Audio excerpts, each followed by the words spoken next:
Adelante, ahora sí. Muy buenos días, presidente y funcionarios que lo acompañan. Ramón Flores, del Centinela Informa and the Humanoid de Inglaterra. Presidente, en el caso de Claudia Ivonne Sánchez Mayorga, que aquí le denunciamos, el ministro presidente de la Suprema Corte de la Justicia ya ordenó la investigación del caso contra funcionarios del Poder Judicial. La mujer presa sin sentencia, embarazada, a la cual después de su embarazo le quitaron la matriz sin su autorización, la Fiscalía, a pesar de su instrucción, le piden que pase ella a recoger la documentación a la Fiscalía General de la República y estando presa. Y ahora se valieron de un ingeniero de la Guardia Nacional para certificar informes de la Policía Federal del 2013, que informaron previamente inexistentes a la juez. Presidente, no acreditaron su detención por caso de urgencia en términos del artículo 183 del Código Procesal Penal, fracción tercera, y además fue torturada. Presidente, ¿podría la Fiscalía de Asuntos Internos, en conjunto con la Contraloría Interna de la Fiscalía General de la República y el CONAPRED, investigar este caso? Sí, vamos a seguir con el asunto. Ahora con Jesús te pones de acuerdo y vamos a pedir a Alejandro Encinas, subsecretario de Gobernación, que nos ayude para que se aclare y se actúe. Muchas gracias por su respuesta, presidente. Presidente, usted emitió un decreto para liberar torturados y otros presos, pero el órgano de prevención y redactación social reporta que solo hay 18 personas para probable beneficio de la libertad. Aquí, presidente, le traigo pruebas de que funcionarios de Genaro García Luna, que contrataron la construcción y prestación de servicios de cárceles, ahí siguen trabajando y los contratos con sobreprecios es superior a los 270,000 millones de pesos. Presidente, la Fiscalía podría informar de este tema y si el secretario de Gobernación me podría recibir estas pruebas que le traigo aquí también. Sí, pero no el secretario de Gobernación. Considero que la secretaria de Seguridad Pública, Rosa Isela Rodríguez, que es la que tiene a su cargo los penales, las cárceles, y ella puede hacer la investigación y ver qué personal es el que está todavía trabajando desde la época de García Luna. Sí, son mandos medios, y aquí tengo la información. Por último, presidente, usted habló de pausar las relaciones con España por la corrupción de algunas empresas en México. Aquí le voy a entregar la denuncia que recibió el 12 de marzo del 2020 la Fiscalía Especial contra la Corrupción y la Criminalidad Organizada en Madrid, para que le aclaren por qué encubrieron a la empresa CAF involucrada en el Tren México-Toluca, que pasó de 11,000 millones de pesos a más de 100,000 millones de pesos, y además el fraude de 1,580 millones de dólares. Sumada a la tragedia de la línea 12 del metro. Referente a la corrupción también del aeropuerto en Texcoco, que le entregamos la otra vez documentación, aquí le entrego el documento que la funcionaria de la Policía Federal denunció, para que si usted quiere la atienda a la secretaria Rosa Isela. También Roberto Salcedo Aquino no se presentó para informar sobre este tema, y le dejo también otros documentos emitidos por el Tribunal Superior de Justicia Administrativa para que aclaren públicamente la impunidad que hay del 95% de todos los asuntos, y lo mismo pasa con los 69,000 millones de sanciones económicas sin cobrar por el SAT o la Auditoría Superior. Presidente, mi pregunta es, ¿se puede dar un informe sobre estos 69,000 millones sin cobrar por parte del SAT? Sí, el SAT puede informar sobre cómo vamos en la recaudación de las contribuciones. No le quiero llamar impuestos, sino contribuciones, cómo han aumentado los ingresos, porque ya no se permite la evasión, no se condonan los impuestos y se avanza mucho. Tengo información de que ya van a pagar los del grupo Televisa por la venta que se hizo, la operación de fusión con Univisión, ¿no? 15,000 millones. También tengo información que va a pagar Televisión Azteca por el juicio que acaba de resolver la Suprema Corte de Justicia. Y así las empresas están cumpliendo. Yo celebro esto, el que todos estemos actuando respetando la legalidad, el auténtico Estado de Derecho, que no haya corrupción, que no haya influyentismo. Entonces, nos entregas esa información. Y ya por último, presidente, nada más solicitarle si la Auditoría Superior de la Federación nos puede informar sobre los contratos que le entregaron a la esposa de Loret de Mola, que son 498 millones de pesos el sexenio pasado. Si nos puede informar cómo les entregaron estos contratos a la esposa de Carlos Loret de Mola, por favor. Ayer lo dimos a conocer esa información en el programa del Centinela Informa. Gracias. Bueno, sobre esto yo estoy haciendo una solicitud. Se va a dar a conocer el día de hoy para que la Oficina de Transparencia nos informe sobre los ingresos del señor Loret de Mola. A ver qué nos contesta. Envía esta carta y no es un asunto, como lo digo en el escrito, personal. Yo pienso que todos deberíamos de transparentar nuestros ingresos,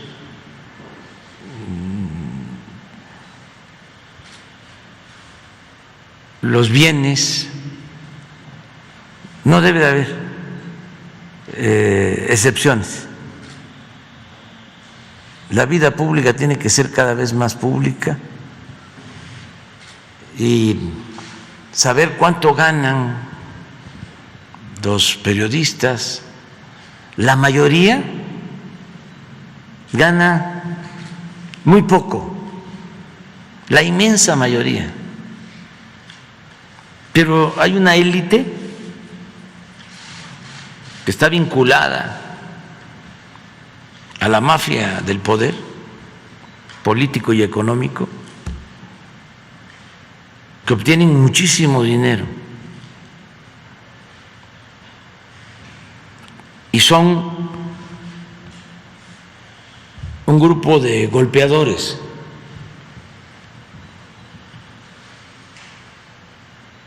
que les pagan todo eso porque sin escrúpulos morales se lanzan a destruir a opositores o a quienes buscan cambios que los jefes sienten que les afectan porque les quitan privilegios. Esa prensa mercenaria debe de conocerse y debemos de transparentar, saber cómo operan, porque es un grupo que actúa con prepotencia y con corrupción, porque todo ese dinero proviene, se origina en el erario, es dinero del pueblo, es presupuesto público. Entonces, mandé esta carta ayer que dice: maestra Blanca Lilla Ibarra Cadena, comisionada presidenta del Instituto Nacional de Transparencia, Acceso a la Información y Protección de Datos Personales. Presente. Como es de dominio público, el viernes pasado di a conocer un resumen de una documentación que personas anónimas hicieron llegar a la Oficina de Atención Ciudadana de la Presidencia, en la cual se fundamenta que el periodista Carlos Loret de Mola obtiene ingresos anuales por 35 millones de pesos. Como seguramente es del conocimiento de ustedes, esta persona se ha dedicado de manera permanente a calumniarme con el propósito de afectar mi autoridad moral y buscar detener el movimiento de transformación que millones de mexicanos estamos impulsando para acabar con las profundas desigualdades sociales causadas por la corrupción que ha predominado en nuestro país y que se intensificó en el llamado periodo neoliberal o neoporfirista. Los beneficiarios de esta política de pillaje están molestos con nuestro proceder y han emprendido una campaña o guerra sucia utilizando a personajes como el señor Loret de Mola para desprestigiar y golpear políticamente a nuestro movimiento. En una democracia es legal y legítimo que exista oposición y el derecho al disenso y a la libre expresión deben ser garantizados. Sin embargo, no es ético ni honesto usar fondos privados obtenidos mediante actos de corrupción para sabotear un programa gubernamental orientado a liberar al conjunto de la población de miserias y temores. México no debe ser país de unos cuantos, ni debemos presenciar impasibles los intentos de una banda de malhechores de causar nuevas desgracias a las mayorías. En consecuencia, como ciudadano y presidente de la República, les solicito que se lleve a cabo una investigación para hacer públicas las percepciones, los bienes y el origen de la riqueza que posee el señor Carlos Loret de Mola, socios y familiares. Esta información seguramente la podrán obtener en el Registro Público de la Propiedad y Comercio, en el Servicio de Administración Tributaria o en la Unidad de Inteligencia Financiera. También les solicito que si ustedes no tienen competencia para atender este asunto, me informen, si puedo, como ciudadano, ejerciendo mi derecho a la libertad de información y expresión, dar a conocer facturas y comprobantes sobre los ingresos del señor Loret de Mola de conformidad con la documentación que me hicieron llegar los ciudadanos. El caso que nos ocupa permite apreciar en forma excepcionalmente nítida la diferencia entre el periodismo y la difamación, entre la búsqueda de la verdad y la fabricación de la mentira, entre la crítica ciudadana y el libelo como instrumento de intereses político-empresariales furtivos e inconfesables.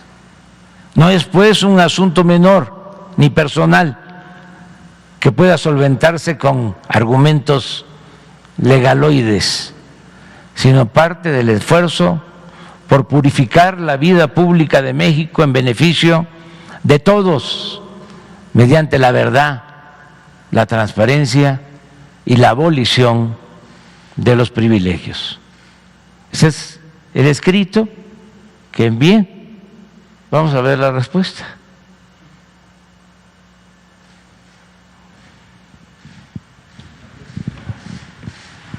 Adelante. Gracias, presidente. Shaila Rosagel, corresponsal del Grupo Gili, El Imparcial de Sonora, La Crónica de Mexicali, Frontera de Tijuana y El Imparcial.com México. Presidente, preguntarle sobre la modernización y ampliación del puerto de Guaymas, saber el monto de la inversión para este año y para el año próximo. Había dicho que lo iba a anunciar allá en Sonora, pero se hizo privado. También preguntarle qué evaluaron de este proyecto durante su visita a Guaymas el sábado. Bueno, en una primera etapa son 5,000 millones de pesos. Términos muy generales. Ojalá y nos manden una de las láminas que nos presentaron, porque son 2.500 millones para el puerto. Es poner un nuevo estacado, reforzar los muelles, ampliar el puerto, instalar grúas, todo lo que tiene que ver con la modernización del puerto de Guaymas, que va a ayudar mucho, porque ahora tienen que utilizar para granos, incluso para el traslado de vehículos de la planta Ford, tienen que utilizar en algunos casos el puerto de Mazatlán o por tierra hacia Nogales, hacia Tijuana, y el puerto de Guaymas puede ayudar mucho. Lo otro es que, acompañado con la modernización del puerto, se va a hacer un corte para reducir el tiempo en el traslado de Chihuahua a Guaymas. Son un poco más de 100 kilómetros de la carretera de Yécora a Hermosillo, prácticamente a la mitad. Ahí se va a hacer un desvío directo, una autopista hacia Guaymas, más de 100 kilómetros, y se estima también una inversión de alrededor de 2.500 millones. Por eso te hablo de 5.000 millones en una primera etapa, en ese proyecto. Eso es lo que vimos. ¿Esta carretera será en la desviación de Ciudad Obregón, que hay por ahí, o va a ser otra desviación? Es entre Hermosillo y Obregón, sale directo a Guaymas de la sierra. Tienes se trasladen de Chihuahua, que pasen por Yécora, en vez de bajar a Hermosillo y de Hermosillo a Guaymas, sin llegar a Hermosillo, ¿sí? Va a hacerse esta carretera, que son 110 kilómetros aproximadamente, es una autopista. Vamos a ahorrar como 2 horas para el puerto, en una primera etapa. Luego, de este punto que no recuerdo ahora el nombre, hacia Yécora, y de Yécora hacia Casas Grandes y hasta la frontera, se va a continuar, pero la primera etapa es estos 110 kilómetros aproximadamente. Y esta primera etapa de inversión de los 5,000 millones, ¿en cuánto tiempo se va a dar esta primera etapa? Está autorizado, a eso fuimos, ya tenemos los recursos, es un fideicomiso de aduanas que cuando llegamos tenía 55,000 millones y ahora ya tiene 90,000 millones de pesos. Entonces, vamos a ejercer el excedente y vamos a dejar en el 24 lo mismo que recibimos con inflación, pero todo lo que ahora se ha obtenido se va a utilizar para modernizar aduanas, puertos. Por eso voy a hacer una gira a partir del jueves, mañana salgo. Vamos a estar en Tijuana, vamos a Nogales, vamos a Juárez, vamos a Piedras Negras y vamos a Nuevo Laredo, toda la frontera. Vamos a estar hasta el sábado, que es Día del Ejército. Vamos a estar también en la Hacienda de Guadalupe, Hidalgo, en Coahuila, la conmemoración por la creación del Ejército Mexicano. Y ese mismo día vamos a estar en Nuevo Laredo, porque en todas estas aduanas hay obras. En el caso, por ejemplo, de Tijuana, es un segundo piso de más de 10 kilómetros, paralelo a la línea fronteriza. En la mesa de Otay lo mismo, la modernización de la aduana, y ese es el propósito de la gira. Gracias, presidente. Ahorita que habla de Tijuana, preguntarle si ya tiene más detalles sobre la investigación del asesinato de la periodista de allá, Lourdes Maldonado, si ya conocen el móvil o cuándo se daría más información sobre el caso, y también sobre el caso de Margarito, fotoperiodista que fue también asesinado días antes de Lourdes, si tienen algún avance en la investigación. Sí, el jueves en la mañana la reunión de seguridad la vamos a llevar a cabo en Tijuana, y también la conferencia de prensa, y se va a informar. Aprovecho también para decir a los que nos ven, porque me da mucho gusto, son muchos los que nos ven en todo el país, que pues hay un cambio de horario para que el jueves y el viernes, porque vamos a estar en Tijuana, y es una hora, ¿no? Sí, 2.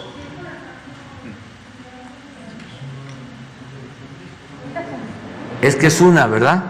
Ahora, es que estuve en Sonora y es una. Sí. ¿Cómo? ¿Cuándo es horario de verano? Ya. Sí, son 2, sí. Sí, entonces, pues allá va a ser la rueda de prensa y vamos a informar ya hicimos el compromiso sobre estas investigaciones en Tijuana. Y el viernes en la mañana la reunión de seguridad y la rueda de prensa va a ser en Juárez. Y ahí nos seguimos por toda la frontera. ¿Quién sigue? La compañera. Buenos días, presidente. Itzel Castañares, del portal El CEO. Quisiera preguntarle si ya tiene seleccionados los perfiles que mandaría a ratificación al Senado para ocupar el cargo de comisionado tanto en COFESE como en el IFT.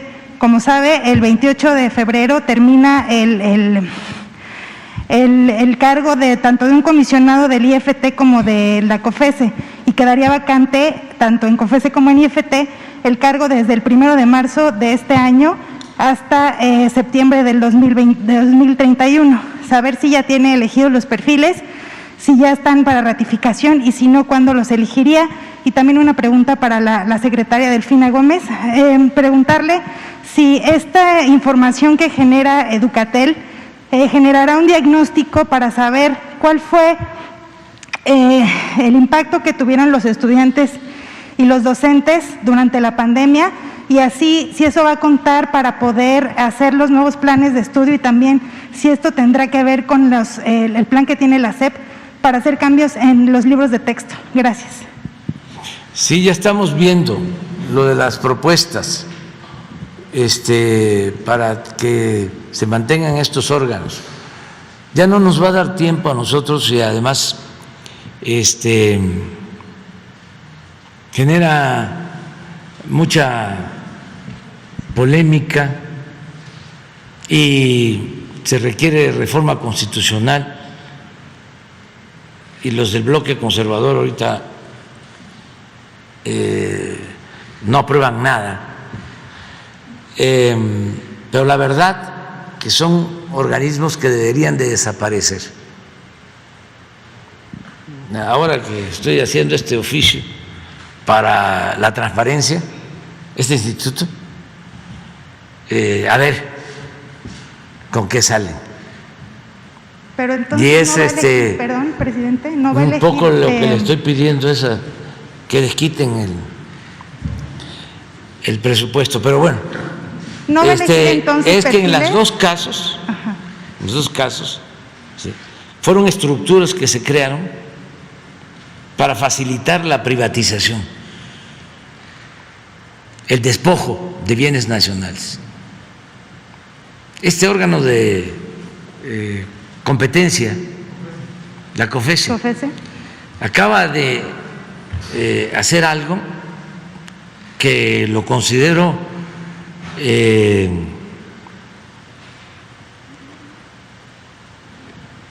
contrario al interés nacional. Puede ser legal, pero es un acto bastante riesgoso para nuestra soberanía. Autorizaron que una mina de litio pasara a manos de una empresa de China, sin informarle al titular del Ejecutivo.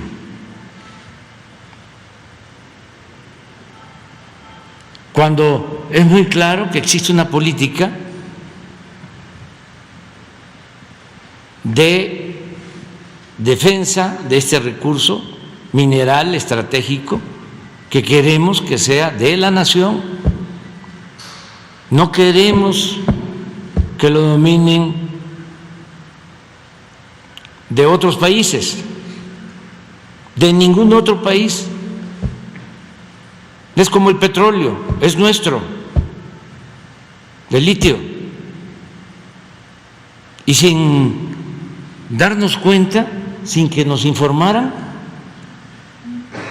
autorizan que una empresa china explote el litio. Claro que nos estamos inconformando. Por poner un ejemplo, Entonces crearon estos aparatos para privatizar. Son gobiernos paralelos.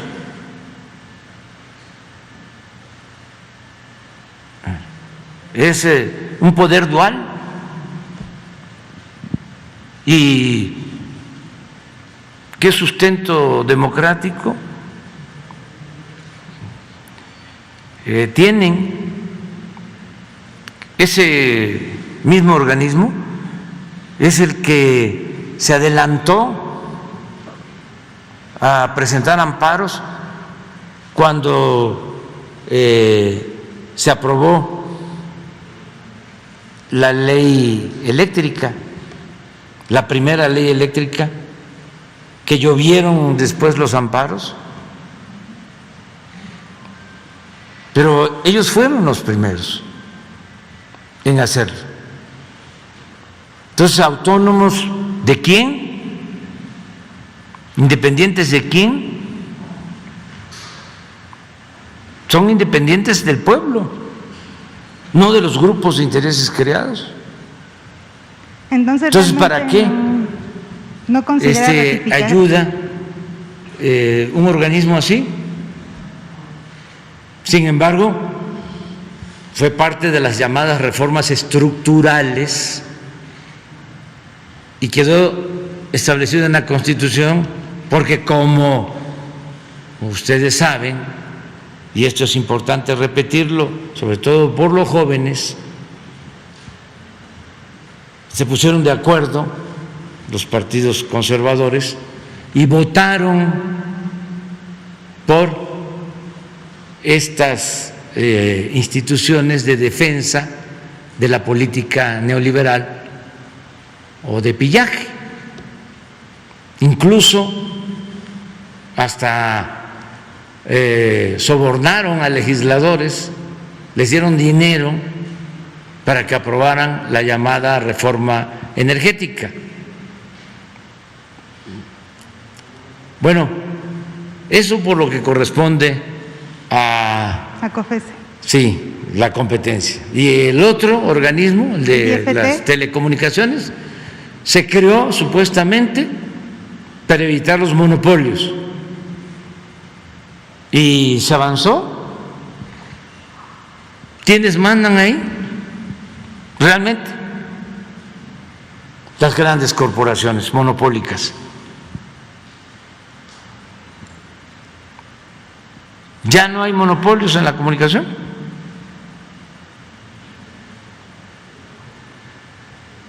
No hemos avanzado en eso, porque los integrantes de estos consejos están subordinados o a un grupo o a una corporación económica, en este caso de comunicación, o a otra.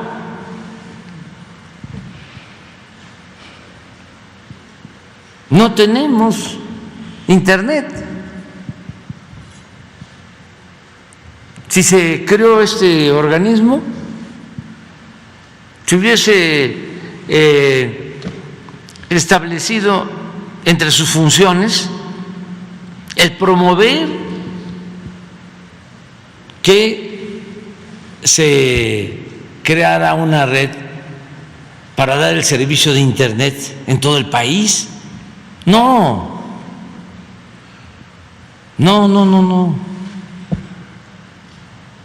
Ahí tenemos que andar batallando ahora para poder garantizar el servicio de internet en todo el país. Entonces crearon todos estos organismos satélites para llevar a cabo una política económica neoliberal. Entonces, lo mejor sería que no existieran. No solo nos ahorramos mucho recurso, sino que se fortalece el Estado Nacional, porque esas funciones pues las puede llevar a cabo el Poder Legislativo, el Poder Judicial, el Ejecutivo. ¿Cómo estaba antes lo de telecomunicaciones? Pues lo manejaba la Secretaría de Comunicaciones. Ahora no, ahora es esto. En el otro caso de la competencia, pues economía. Ahora no, ahora es esta institución. Y los resultados no hablan de que se haya avanzado. Entonces hay cosas que pues van a quedar pendientes, ojalá, y se siga desmontando toda esta estructura burocrática facciosa, sectaria, contraria al interés nacional,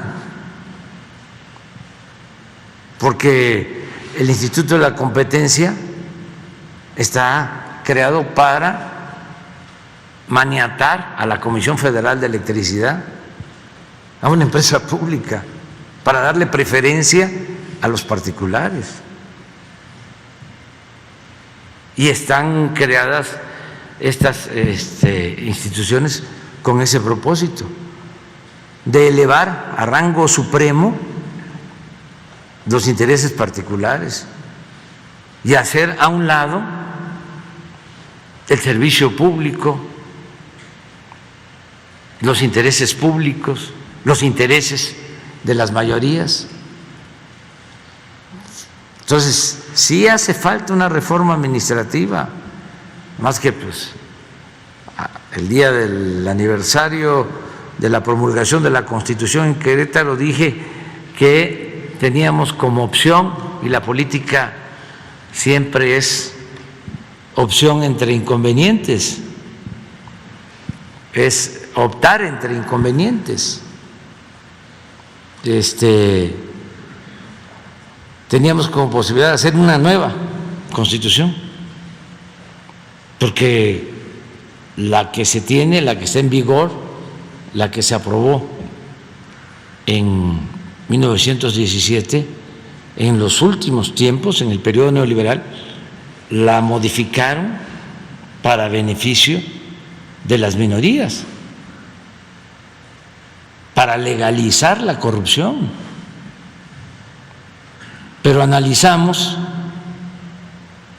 que si nos metíamos a eso, nos íbamos a quedar empantanados, y optamos por hacer reformas que ya se llevaron a cabo, muy buenas reformas. Por ejemplo, el que ya esté prohibido la condonación de impuestos. Ya no se puede, yo ya no podría hacerlo. Otra reforma que se logró, importantísima, el que la corrupción sea delito grave. Otra reforma constitucional importantísima fue la revocación del mandato. Otra reforma constitucional importantísima fue quitarle los fueros al presidente, que ya puede ser juzgado como cualquier ciudadano por cualquier delito. Una reforma importantísima, profunda, fue elevar a rango constitucional el derecho a la pensión a los adultos mayores, el derecho a la pensión a niñas, a niños con discapacidad, el derecho de los jóvenes, de los estudiantes de familias pobres a recibir una beca, el derecho a la atención médica, a los medicamentos gratuitos, Eso ya está en la Constitución, ya son derechos. Entonces, así lo resolvimos. Pero de que hay cosas pendientes, bueno, por eso estamos promoviendo la reforma eléctrica y la reforma electoral. A ver qué pasa, entre otras, pero ya avanzamos, ya avanzamos. Entonces, estos pegotes que crearon deberían de desaparecer en una reforma administrativa. O sea, seguir haciendo más eficiente y menos oneroso el aparato gubernamental, porque como el gobierno estaba hecho para facilitar el saqueo, pues por eso creaban todos estos aparatos, y el presupuesto se utilizaba para mantener estos aparatos,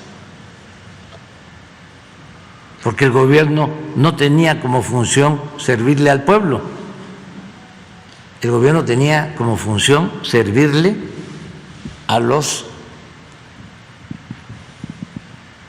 potentados, a los saqueadores, a los traficantes de influencia. ¿Y en qué consistía su política durante todo el periodo neoliberal? ¿En qué consistió? En entregar bienes de la nación, del pueblo, a particulares. Si lo analizan, eso fue lo que hicieron con sus reformas estructurales, y beneficiar pues a minorías. Por eso ahora hay oposición, porque no es Loret, no es el Reforma, no es Krause, no, son dos proyectos de nación distintos y contrapuestos. Eso es lo que está en el debate. Y pues cada quien se está colocando en su sitio, pero es algo muy profundo. Por eso hablamos de transformación, no es más de lo mismo, no es el gatopardismo, es llevar a cabo un cambio profundo, radical, arrancar de raíz al régimen corrupto de injusticias, de privilegios. Y por eso se tensan. Pero también tengo que agradecer, y todos debemos de celebrar que estamos llevando a cabo esta transformación, y hay oposición y hay reacción, como siempre, porque cada vez que hay una transformación se agrupa el conservadurismo y se convierte en una reacción. De ahí viene la palabra, el término reaccionario, que es lo opuesto a lo revolucionario. Entonces, se está llevando a cabo esta transformación. Algunos se sorprenden porque están todavía pensando en lo políticamente correcto. Por ejemplo, ¿para qué pedir el informe sobre los sueldos de Loret? No, es importantísimo, porque no es Loret, es todo lo que representa. A mí me dio mucho gusto, repito, cuando pusieron que todos eran como Loret. Me dio mucho gusto, afortunadamente, porque no fueron muchos. Pero imagínense llegar a ese nivel,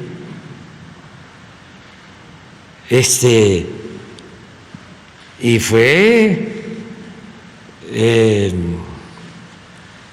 quitarse las máscaras. O sea, en un acto colectivo de miles, y quedaron muchos que no se enteraron, que hubiesen también hecho lo mismo. Entonces, estamos llevando a cabo una transformación y celebro que se esté haciendo de manera política, porque la transformación de independencia pues costó muchas vidas. La segunda transformación, la reforma, lo mismo, llevó a una guerra interna de liberales y conservadores, y también a la invasión francesa. Y la Revolución Mexicana, bueno, 1 millón de muertos por violencia, por hambre, por epidemias. Y ahora lo estamos logrando de manera pacífica. Y se calientan. Yo ya soy del altiplano, aunque tenga el corazón caliente, la cabeza fría, pero hay quienes insultan, pero no pasa de eso, no pasa de eso. Además, la estridencia, los que me insultan, se ven mal, nada más piensan que de esa manera adquieren relevancia. Pues no. Y una cosa que es muy importante, la libertad de expresión, el que se garantice el derecho a disentir, que no haya censura para nadie, libertad de expresión, libertad de prensa, como nunca. Nada más con la solicitud de que nos permitan el derecho de réplica. O sea, que todos podamos ejercer nuestras libertades y sobre todo nuestra libertad de expresión, porque ni modo que la libertad de expresión solo la va a ejercer un grupo y el resto de la población no. O sea, son reglas democráticas que se están viviendo. Bueno, pero ya me extendí y tú quieres que también Gracias, presidente, la maestra sí. te conteste sobre la situación de las escuelas Sí. con la pandemia. Gracias. Sí, me gustaría saber si van a hacer un diagnóstico y si va a contar ese diagnóstico con la información de Educatel, para los nuevos planes que se planean hacer en la SEP y también los cambios del libro de texto. Muchas gracias. Sí, muy amable, gracias por tu pregunta. Sí, efectivamente es uno de los factores que se toma en cuenta a través de un análisis que se está realizando por parte de diseño curricular también y parte de las diferentes subsecretarías. Pero aunado a ello también se está considerando, se ha estado considerando lo que emiten algunas acciones como son entrevistas o como son observaciones que se han hecho por parte de las subsecretarías. Se ha tomado en cuenta que algo que para nosotros es muy importante, que son las opiniones y las inquietudes que tienen nuestros maestros frente al grupo. Recordemos que si alguien puede tener con precisión cómo está, no solamente en el aprendizaje, sino también en la parte afectiva, los alumnos, son los propios maestros junto con los padres de familia. Y en este diagnóstico que se ha hecho de manera permanente, porque así como lo ha instruido nuestro presidente, hemos estado de manera permanente no solamente analizando, sino dando algunas aportaciones como herramientas para los maestros. Hemos tenido la oportunidad de que, por ejemplo, Secretaría de Relaciones Exteriores nos apoye con el enlace con UNICEF. Ellos están trabajando una comisión, está trabajando junto con Secretaría de Educación Pública precisamente para dar alternativas de solución, y han surgido algunas propuestas como es el seguimiento permanente de las instituciones sobre los avances, insisto, no solamente en conocimiento, sino también en la parte socioemocional.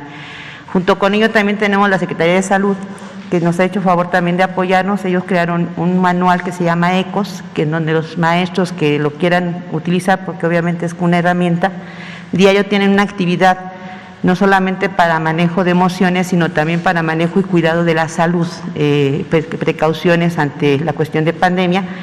Pero también afortunadamente se han tenido aportaciones de otras secretarías, medio ambiente, tenemos también de INMujeres. En su momento ya les daremos a conocer qué avances tenemos, y eso nos ha permitido lo que el presidente nos ha solicitado, que es precisamente que se haga un trabajo de manera coordinada y que exista esa relación entre todos, porque lo que se quiere es que precisamente que las escuelas sean comunidades o centros de aprendizaje, en donde se participe todos y cada uno de los elementos que participan, porque no podemos dejar a las instituciones fuera de una realidad o un contexto social. Lo que hemos podido avanzar es que efectivamente en lo referente a español, matemáticas, es donde tenemos ciertos índices que se tienen que fortalecer, pero también otra parte que nos interesa mucho y que hemos observado es la parte afectiva, así como también salud. Comentábamos que la cuestión de la pandemia y por eso es tanta la importancia que tiene que los niños ya regresen a las escuelas de manera presencial, porque apoya en la parte de conocimientos, también la parte afectiva, pero también de salud. Se ha dado mucha situación de, hay obesidad en algún número de población, también hay ya malos hábitos de alimentación, porque pues, los pequeños están en su casa, comen de manera muy permanente. Entonces todo ello sí se ha estado manejando.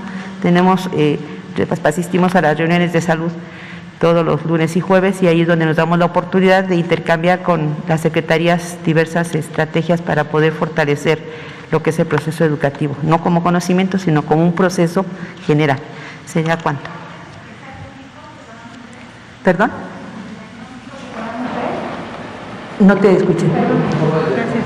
Un reporte de diagnóstico que podamos ver, que se tenga como sí, esta referencia de lo que ha sido el impacto. Sí, cuando lo permitan, con mucho gusto. Incluso nosotros cada semana, cada miércoles hacemos reuniones con los titulares de las subsecretarías y nos dan el informe del diagnóstico. Con mucho gusto, cuando ustedes nos permitan, lo presentamos con mucho gusto. Gracias. La compañera, mira, nada más para lo de Guaymas, ya tenemos las gráficas. Yo nada más una, a ver si son varias.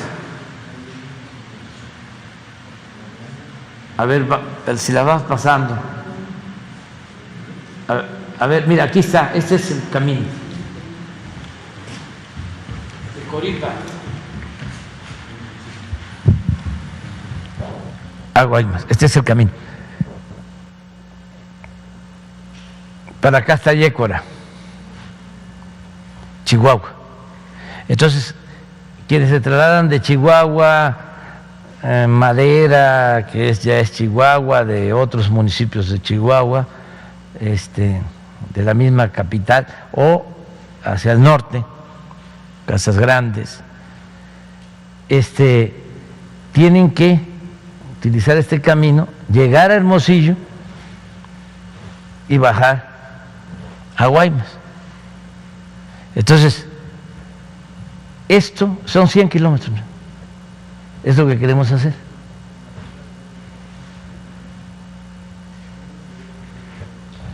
¿Cuál? Ah, sí, aquí está. Aquí está Chihuahua. Aquí está Yécora, Juárez.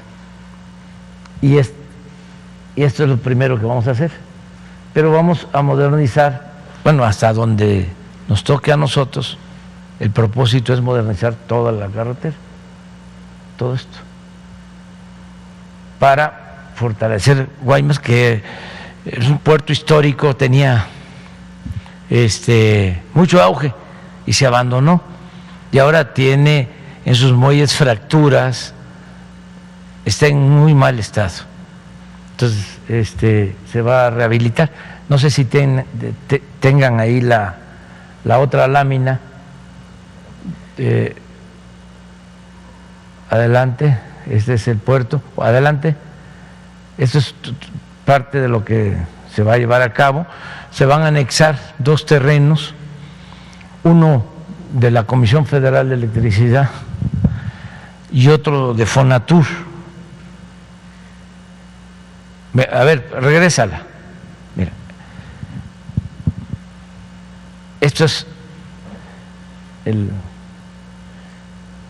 los pilotes para reforzar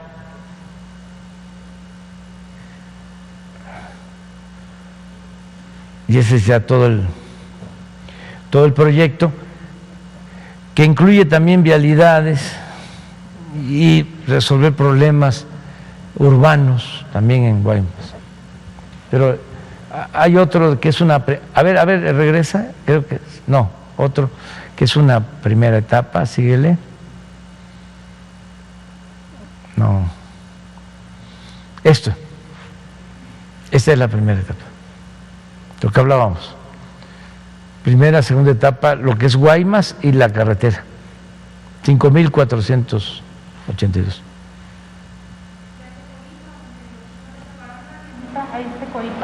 Ahí, sí, donde pasamos a la gasolinera y hacer nuestras necesidades. Gracias, presidente. Dalila Escobar, de Atiempo.tv. Justo sobre el tema de lo que estaba hablando del asunto del INAI, de hecho, independientemente de que espere que le respondan al oficio, lo que se está previendo también es que pudiera iniciarse un procedimiento para alertar sobre un mal uso por la exhibición de datos personales. Incluso hablan de que pudiera haber sanciones. Preguntarle si usted aceptaría, pues incluso aplicar este tipo de medidas para evitar exhibir ese tipo de información de lo que se considera, bueno, pues son ciudadanos y no funcionarios. Pues por eso estoy preguntando. Tengo la información, porque encima de todo,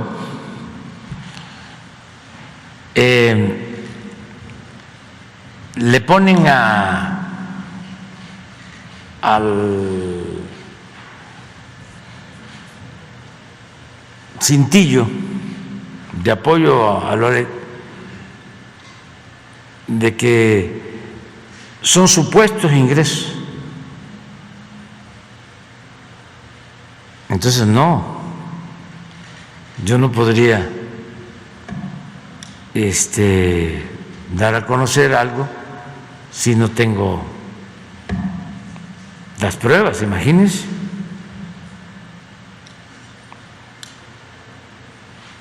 Entonces, es decir, tengo la información, pero les pido a ustedes que hagan su trabajo. Si ustedes no pueden, díganme si yo puedo dar a conocer esta información. ¿Qué se hacía antes? Esa información no la presentaba ninguna autoridad el presidente. Habían filtraciones, se le pasaban a un periódico, a una revista. Y ya ahí yo podía, o cualquier gente de la función pública, hacer referencia a la revista. No, ¿por qué eso? Además es un asunto de fondo. Y aunque parezca increíble, esto es lo formal, los 35 millones, lo que se tienen facturas.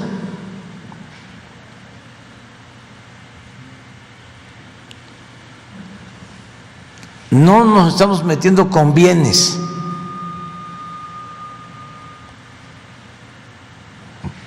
Ni de él ni de familiares. Porque seguramente nos vamos a quedar sorprendidos, anonadados. Pero todavía más, así como este caso, hay otros. Y aunque parezca increíble, hay quienes ganan 10 veces más que los 35 al año. Ustedes son mirones profesionales, ¿no? No me lo dejen a mí, si no me van a mí a sancionar. Justo por el tema. Pero eso, ¿no creen ustedes que es bueno? Pero no, o sea, ¿cómo se convierten, se erigen en jueces quienes no transparentan sus bienes?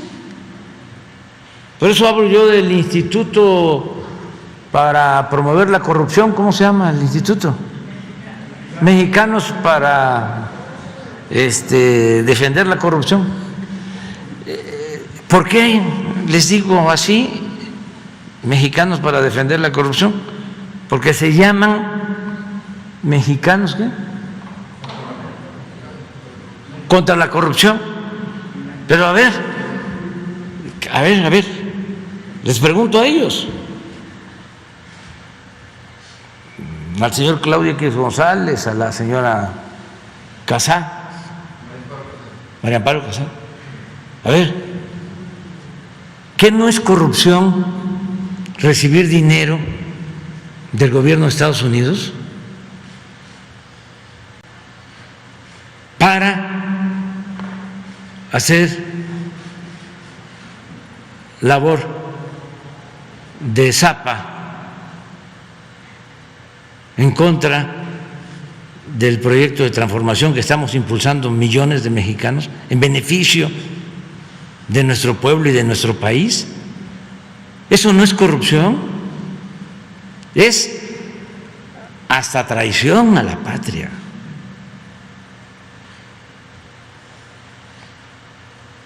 ¿Y por qué no transparentan? ¿Por qué no dicen cuánto reciben?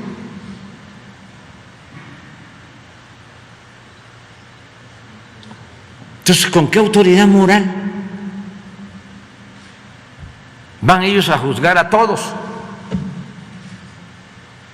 Yo sé que les cuesta mucho trabajo porque así era antes.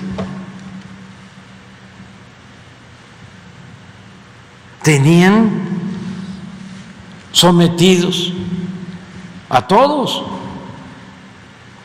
Y como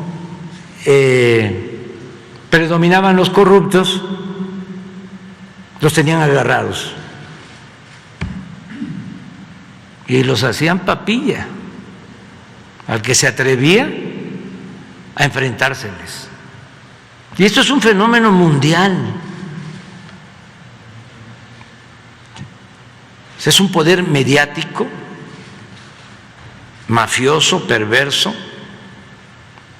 que llega a los medios de información más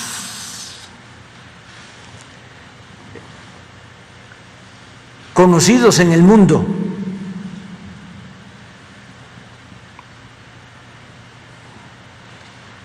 Ahora con lo de José Ramón, primer lugar mundial en menciones.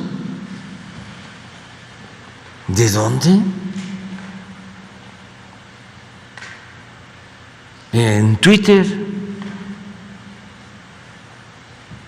Yo sé pues que se agrupan, que son muchos, incluso son millones, ya lo he dicho, los conservadores.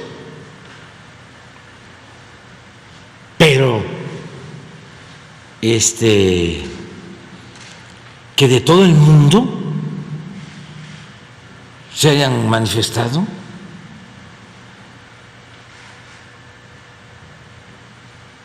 Muchos robots.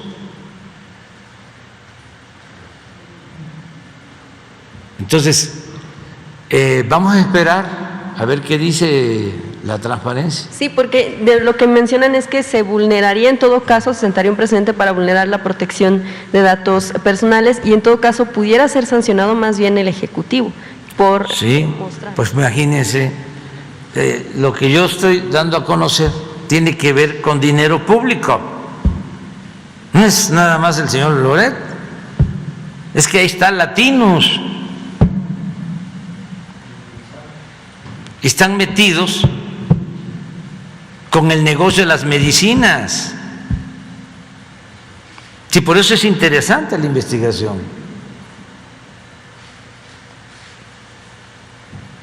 ¿Por qué? Los que le vendían medicinas a los gobiernos ya no les venden. ¿Y quiénes son? Políticos del antiguo régimen vinculados a estos periodistas. Entonces, ¿a quién le compraban las medicinas en Michoacán? Escúchele. ¿A quién le compraban las medicinas en Michoacán? ¿Qué relaciones con Latinos? Pero no solo, es Michoacán. Hay otros estados. O sea que es dinero público. ¿Qué fue de lo primero que hizo Fox con el Instituto de la Transparencia? Con la demagogia conservadora, el doble discurso, la doble moral, la sociedad civil impulsa la creación del Instituto de la Transparencia. Y de los primeros acuerdos, si no es que el primero, fue dejar en secreto toda la condonación de impuestos a los grandes contribuyentes. El Instituto de la Transparencia resuelve no transparentar, no dar a conocer quiénes se beneficiaron con la condonación de impuestos en el gobierno de Fox. Segunda decisión histórica importante, considerar también como información secreta, confidencial, lo del caso de Odebrecht.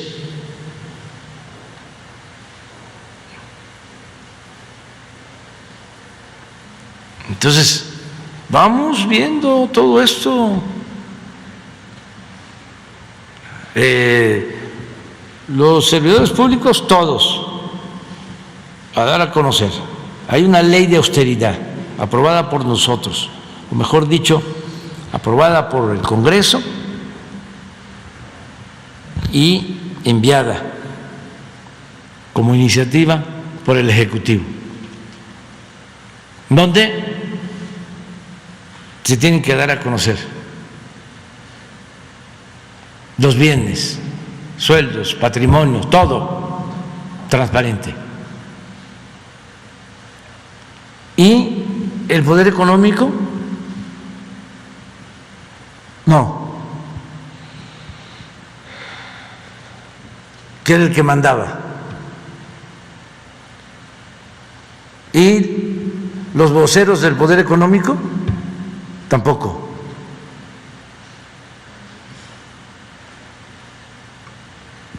Entonces es interesante todo esto que está sucediendo. Y el que nada debe, nada teme.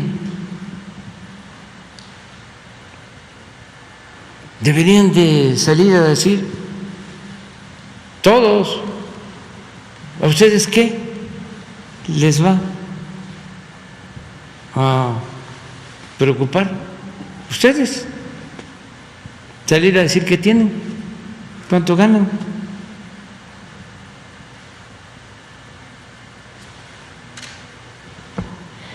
No, el problema está arriba. ¿Y de dónde viene la campaña en contra de nosotros? Pues de arriba, de esos intereses creados.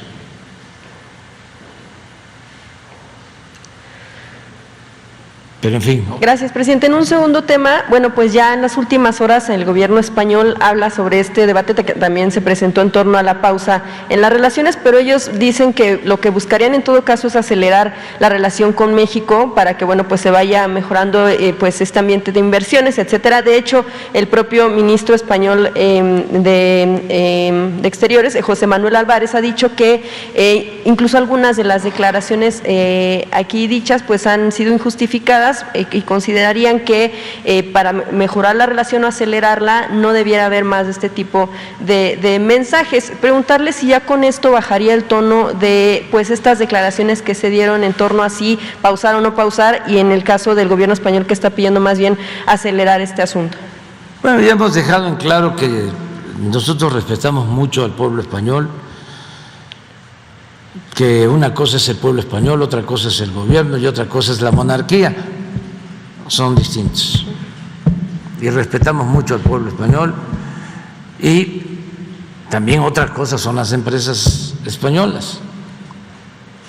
Y la única queja, el único cuestionamiento es de que se abusó en otros tiempos de nuestro país y se le consideró como tierra de conquista.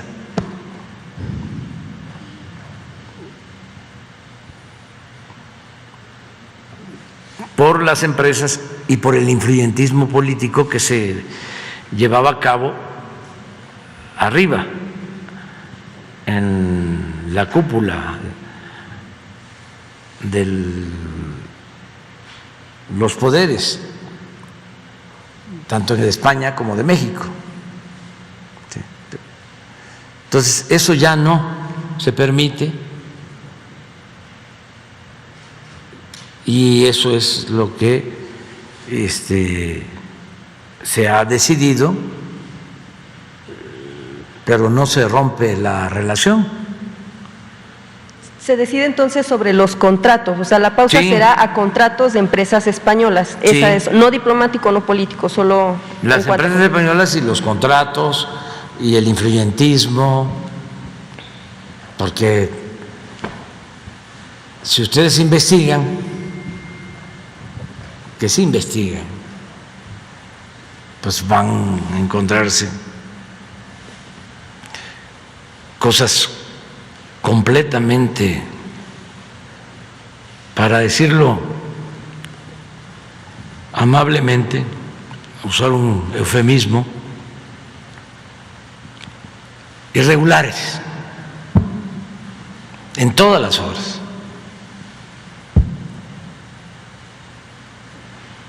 El papel de las empresas. Entonces, eso no. Aquí el compañero acaba de dar a conocer lo del tren. Ese es un ejemplo.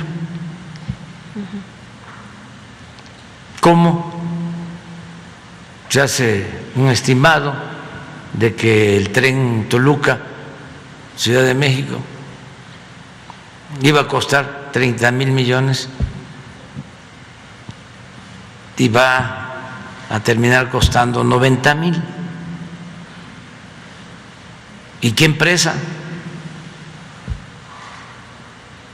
se hizo cargo? ¿Y quién recomendó a la empresa? Entonces esas cosas ya no. Precisamente en esa tesitura, presidente, también, por ejemplo, en el caso de Coahuila, en 2001 la empresa paramunicipal Aguas de Saltillo, bajo el control justo de inversionistas extranjeros de origen español de la empresa Aguas de Barcelona, bueno, pues obtuvo un contrato por 25 años en el que en los últimos 10 se han tenido pues utilidades por más de 350 millones de pesos y todavía faltan de aquí a pues la que se cumplan los 25 años. Se hablaba también, bueno, pues incluso respetando el tema de que es privado, pero los salarios que tienen los directores generales, que también de origen español, que pudieran elevar hasta los 200,000 pesos en el término de estos contratos. Yo quiero preguntarle, porque incluso el argumento de la empresa es que ellos ofrecen un servicio pues con tecnologías que no tienen los gobiernos, en este caso municipales, que se dieron, bueno, desde 2001 y que pues no les falla el servicio, en este caso por Aguas de Saltillo. ¿Debería existir, o preguntarle, sí, debería existir un lineamiento para evitar que pues empresas extranjeras entren al quite con tal vez un servicio que pudiera o que debería dar un gobierno, en este caso municipal, pues bajo contratos que se quedan por varias administraciones? Sí, es cuestión de ya no entregar esos contratos leoninos, que era la regla en el periodo neoliberal. Por ejemplo, el permiso para la cervecera en Mexicali. ¿Sí? Esto que estás planteando, ¿sí? Todo así. Esto que estamos viendo ahora con los de la empresa estadounidense, porque eran españoles pero también de otros países. Claro que los españoles fueron los que se destacaron más, no sé por qué. La empresa esta que tiene el banco de materiales allá en Quintana Roo, Calica o Cálica, y eso es lo mismo de lo que estás planteando. Lo que hay que buscar es ya no entregar esos contratos,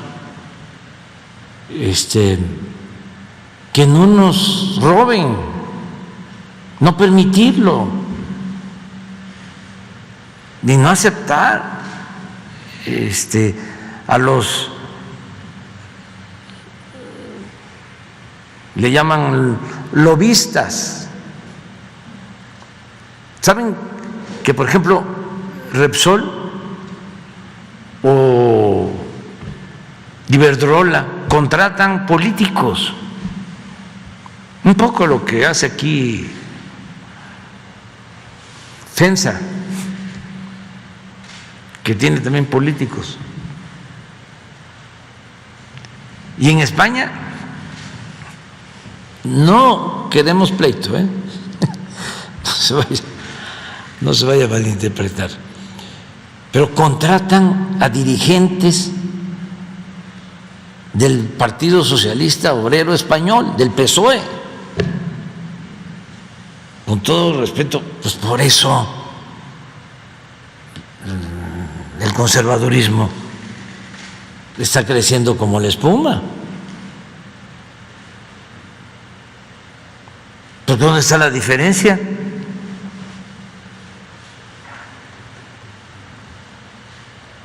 Entonces todo eso hay que revisarlo y pues no permitirlo. Ahora que, y eso lo digo de manera respetuosa, ¿no? Porque además tiene libertad, pero allá en la laguna, en la época del PAN, fue embajador de España un dirigente que seguramente apoyaba estas políticas, pues. Ahora que se dio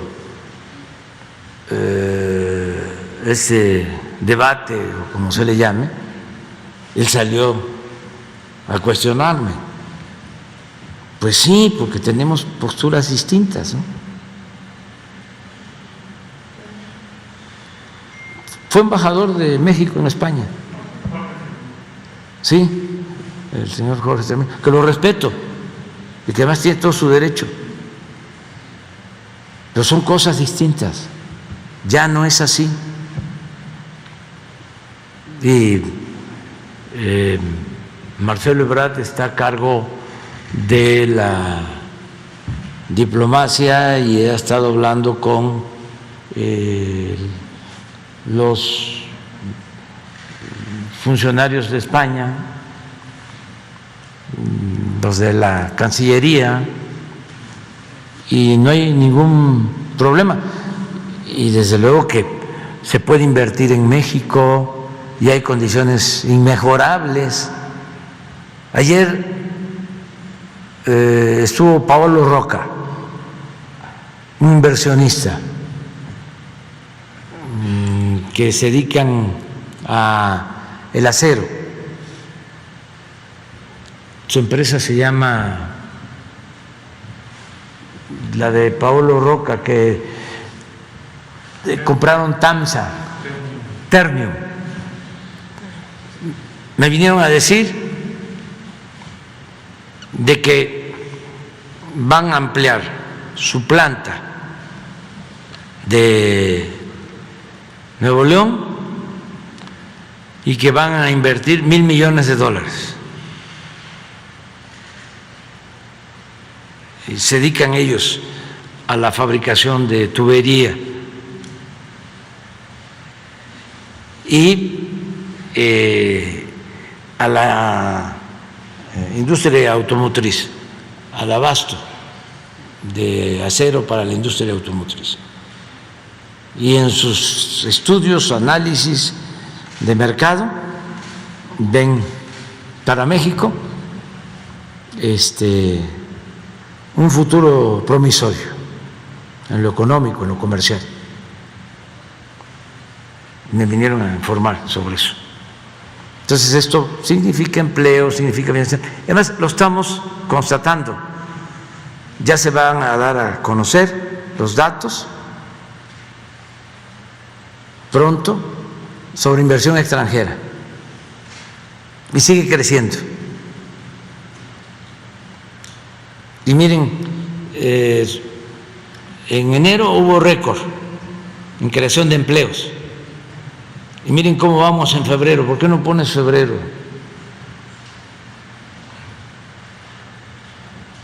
La economía va creciendo. Pero bueno, nos desviamos un poquito. ¿Cuál sería el planteamiento que pudieran hacer a los gobiernos municipales, en este caso Saltillo, para que puedan absorber como tal del todo este servicio que se le tiene que dar a la población y evitar que dependan de empresas extranjeras? Pues hay que ver cómo está el contrato. También se puede renegociar porque han cambiado las condiciones. Eso nosotros lo estamos llevando a cabo en algunos casos. No son medidas drásticas, extremas, sino es mantener el contrato, pero revisemos tarifas. Cuando lograste este contrato eran otras condiciones, ya cambió. Vamos a reestructurar. Por ejemplo, acabamos nosotros de conseguir una disminución de más de 1,000 millones de pesos anuales en los contratos de mantenimiento de carreteras. Habían dejado firmados los contratos y consideramos que a precios muy altos. Hablamos con las empresas y nos ahorramos más de 1,000 millones. ¿A dónde van a ir esos 1,000 millones?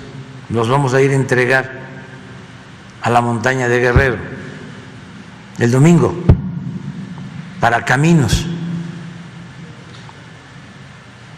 de los pueblos. Entonces, se puede llegar a un acuerdo en todos los casos y están en buen plan los empresarios. Son pocos los que se malacostumbraron y no quieren dejar de robar, pero la mayoría quiere seguir haciendo negocios, aceptando la regla de que está permitido que las utilidades sean razonables, que hagan negocio con utilidades razonables. Eso lo acepta la mayoría. Algunos, pues que están acostumbrados a robar o a pedir, ¿cómo le llaman eso que le tienen que entregar a la fuerza los comerciantes a los delincuentes? Cobro de piso. Extorsión o derecho de piso. Era extorsión, pero de mucho dinero. Miren, 70,000. 70,000 llevamos hasta ayer. Sube y baja, pero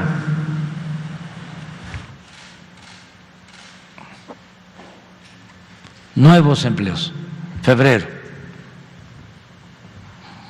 Y desde luego ya estamos mejor que antes de la pandemia en empleos y vamos creciendo económicamente. Perdón, ya nada más preguntarle si le respondieron las instancias correspondientes sobre los temas que va a abordar por la veda electoral, porque este fin de semana, bueno, pues acudió a Sonora y habló en todos los eventos que se difundieron públicamente desde los canales oficiales de programas sociales, saber si le dijeron si eso sí se podía hacer. Incluso la carta que emitieron los gobernadores también hablan de que, bueno, pues con este gobierno se hacen cosas que no se hacían antes y que pudiera considerarse como un asunto propagandístico. Solo preguntarle si le dijeron que se puede hablar de esos asuntos. No nos han dado ninguna respuesta. Nos pidieron que bajáramos una conferencia del 2 de febrero porque hablé de ese asunto. No lo puedo repetir. Pero no estoy llamando a nada. Entonces vamos a cuidar eso. ¿Va a seguir hablando entonces de los programas sociales en sus eventos, aunque hasta que le digan si se puede o no? Si no se difunde, si no hay propaganda, está permitido.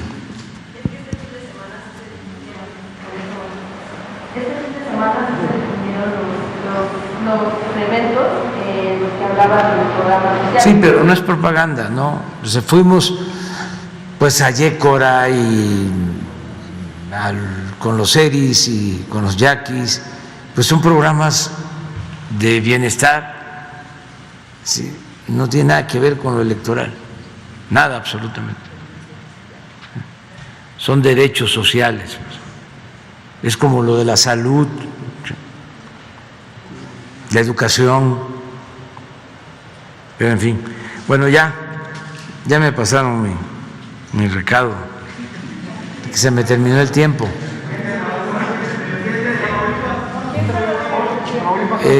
Hoy tengo bastante trabajo, como siempre, reuniones de todo tipo. No tengo ahorita la agenda.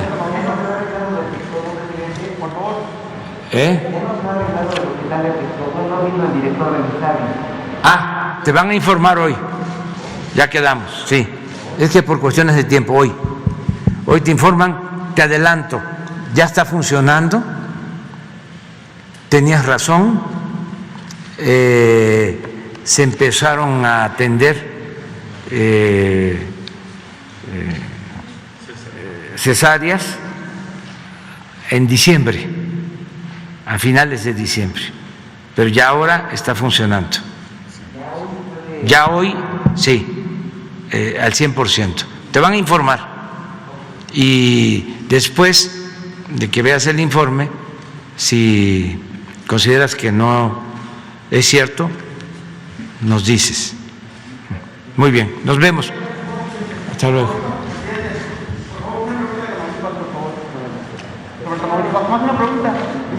Voy a Tamaulipas. A ver. Presidente, Cardenal Juárez del medio Elefante Blanco, aliado a la Alianza de Periodistas de a pie. Presidente, ya se va a cumplir un año del proceso de desafuero en contra del gobernador García Cabeza de Vaca. Usted ha dicho aquí que no ha ido al Estado a un evento público por el conflicto legal que está en la Suprema Corte de Justicia. Hay muchos temas que no se han tratado a nivel de cúpula, digamos, usted con el gobernador, solamente por decir tres. El tema de la crisis de desapariciones en la carretera Monterrey-Nuevo Laredo, un hospital en Ciudad Madero que tiene desde el gobierno de Peña Nieto construyéndose y no se termina ese hospital, desabasto de agua en Victoria con el tema de los acueductos, violencia otra vez en Matamoros, en Victoria, en la frontera, en fin. Hay una serie de temas muy fuertes que cruzan por el tema del desafuero. ¿Qué le pide a la Suprema Corte de Justicia, que tiene allí las controversias en un caso y en un político que está confrontado abiertamente con usted? Esa es la primera pregunta y nada más le ligo la otra. Desde ayer se comenta, inclusive lo comentó el periodista Fabricio Mejía Madrid con Carmen Aristegui, que ya había un aviso aquí en Presidencia de que el gobernador Cabeza de Vaca estaba usando recursos, no sabemos propios o públicos, para hacer investigaciones a sus hijos y que posiblemente tenían como resultado este reportaje que salió de la casa de Houston. Dos preguntas nada más, creo que son importantes para el pueblo de Tamaulipas, que no lo ve en un evento público desde agosto de 2020. Bueno, primero que voy a Tamaulipas, voy a la aduana, en efecto, pero es algo muy importante porque se va a ampliar la aduana de Nuevo Laredo, voy a eso. Lo segundo es de que se está atendiendo al pueblo de Tamaulipas. Le puedo garantizar sin equivocarme, de que están llegando todos los apoyos, todos los programas de bienestar a los pueblos de Tamaulipas, hasta a las comunidades más apartadas. Están los programas de bienestar, adultos mayores, personas con discapacidad, las becas para estudiantes, en fin, se sigue trabajando. El asunto legal, pues eso lo ve la Fiscalía, y en efecto yo no he querido meterme porque esto es un asunto judicial que lo tiene que resolver la Fiscalía y el Poder Judicial. Acerca de lo de mis hijos, yo tengo la ventaja, si se puede decir así, de que hemos sido espiados durante muchos años, desde que ellos estaban pequeñitos. Bueno, cuando empezamos a hacer oposición en Tabasco, nos costó trabajo conseguir escuelas para que los inscribieran. Ya se pueden imaginar las que hemos pasado. Ellos saben de que desde niños hemos tenido carros de vigilancia enfrente de nuestra casa. Ellos han visto cómo cuando el movimiento en defensa del petróleo, allá por 1995, 95, 96, yo traía orden de aprehensión, me metieron todo el Código Penal, como 11 delitos, y entonces para obligarme a que yo me amparara o que yo me fugara, pasaban helicópteros, en ese entonces del CISEN, estaba Tello en el CISEN y Roberto Madrazo de gobernador. Entonces se quedaban los helicópteros encima de la casa.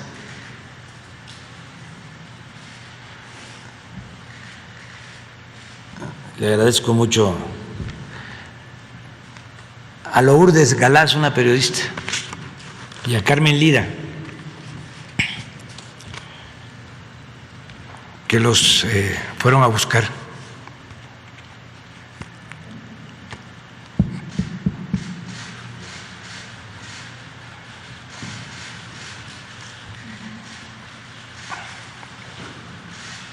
A mis hijos, ¿no? Entonces ya ellos saben qué es esto. Me da mucho orgullo que resistan. Y se han portado bien, aunque saben de que una cosa es lo familiar y otra cosa es el servicio público. Lo saben perfectamente. Mientras yo he sido dirigente, ellos no han ocupado un cargo, porque ese es el acuerdo que tenemos. Sabemos muy bien, y yo les pido pues que se sigan portando bien como lo están haciendo, y agradezco al Creador de que no pintan para ser como el hijo de